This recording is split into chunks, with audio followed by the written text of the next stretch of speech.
MP Kesineni శివనాథ్పై అసత్య ఆరోపణలు చేసిన మాజీ ఎంపీ కేశినేని నాని వ్యాఖ్యలను వాసం మనయ్య ఖండించారు. గత సంవత్సరాలుగా ఎంపీగా పనిచేస్తున్న మీరు ఏం కోల్పోయారో మొన్న ఎన్నికల్లో ప్రజలు ఇచ్చిన తీర్పు నిదర్శనమని అన్నారు. పార్లమెంటు పరిధిలో అనారోగ్యంతో బాధపడుతున్న వారికి ఆర్థిక సాయం చేస్తూ ప్రతి ఒక్కరిని ఆదుకున్నామన్నారు. ఎన్టీఆర్ జిల్లా తిరువురు నియోజకవర్గ ఎమ్మెల్యే కార్యాలయంలో ఆయన పాల్గొన్నారు. మరి మీరు ఏం కోల్పోయారో ప్రజలందరూ కూడా గత ఎన్నికల్లో ఇచ్చినటువంటి తీర్పే నిదర్శనం.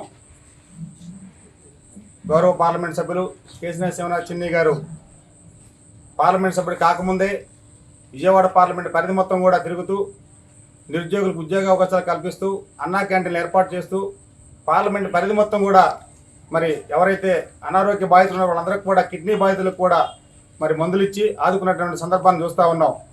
మరి ఇప్పుడు జరుగుతున్నటువంటి 9 నెలల కాలంలో ఆయన మరి గౌరవ ముఖ్యమంత్రి గారు నారా చంద్రబాబు నాయుడు గారు విజన్ 2047 విజన్తో పనిచేస్తూ ఉంటే దాన్ని ఆదర్శంగా తీసుకొని మరి చిన్ని గారు చేస్తున్నటువంటి పార్లమెంట్ పరిధి మొత్తం కూడా నిరుద్యోగ ఉద్యోగ అవసరాలు కల్పించడం కోసం కేశినేని ఫౌండేషన్ ద్వారా వికసిత్ భారత్ అనేటువంటి ఒక NIRD కార్యాలయానికి కొంతమంది యువతను పంపించి శిక్షణ ఇప్పించి ఈ యొక్క పార్లమెంట్ పరిధిలో ఎవరు కూడా నిరుద్యోగులు ఉండకూడదని చెప్పేసి ఆయన తీసుకున్న మంచి కార్యక్రమాలు చూసి మీరు వారవలేక ఆయన గారి మీద తప్పుడు ఆరోపణలు చేస్తూ ఉన్నారు. చేసే ఆరోపణలను తీవ్రంగా ఖండిస్తూ ఉన్నాం.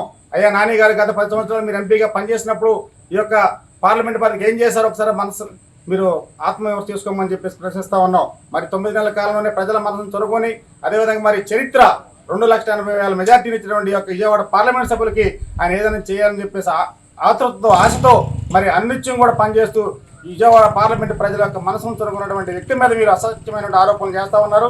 వీటిని తీవ్రంగా ఖండిస్తూ ఉన్నాం. మీరు ఇదే విధంగా అసత్య ఆరోపణలు చేసుకుంటూ పోతే మరి గతంలో 2,80,000 మెజార్టీ ఏదైతే ఇచ్చారో ఇంకా ప్రజలు తిరిగి మీకు బుద్ధి చెప్పడం కోసం సిద్ధంగా ఉన్నారని చెప్పి తెలియజేస్తా ఉన్నాను. మాజీ పార్లమెంట్ సభ్యులు